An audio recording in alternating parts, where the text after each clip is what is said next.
I know a lot of you have met in the crowd, but I want to bring up a special guest, a current member of the Carolina Panthers, and he has a couple things he'd like to say, and then he's going to actually introduce our guest speaker of the night.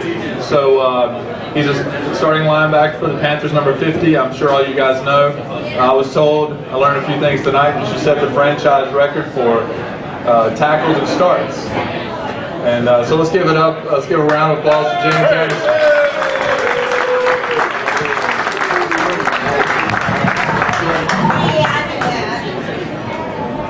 Now, this is a very interesting opportunity.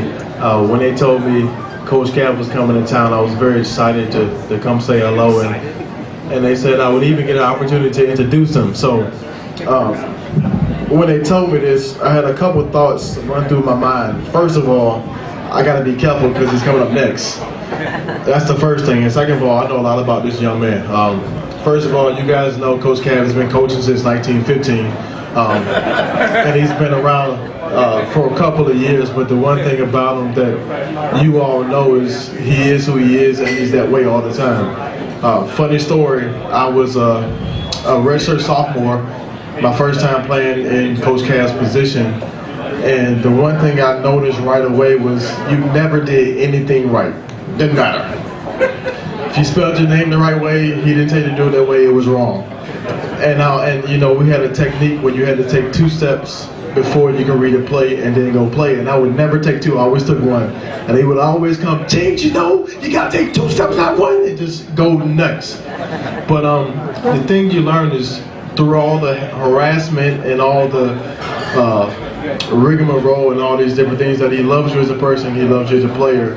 And now he's one of my most respected, most loved coaches that I've ever played for. So with further ado, here goes Coach Cav.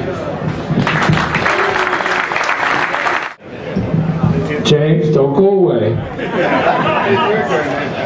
I was nice. I was trying to know you were, or I was trying to figure out who the hell you're talking about. But in all seriousness, thank you. It is a big treat. James was one of these guys who came in, he moved positions, and he took him a little bit, and then he always hung in there. One thing about James, and a guy that was just here, Cam Martin, very similar too. These weren't guys, when things didn't go right, they didn't sulk, you know, they didn't complain, or they didn't say the coach didn't know what the hell he was talking about. They just hung in there and got better and better, and they're both as good a football players as they are. Of course, James has turned into be a great football player. They were good guys too, and I like to be around good guys, people that you guys are proud of to represent you, because in the end, you know, that's what they got to do. They got to graduate, and then they have to be a committed person of society, whatever they choose to do. And that's part of our, I've always felt that's part of our job to do this.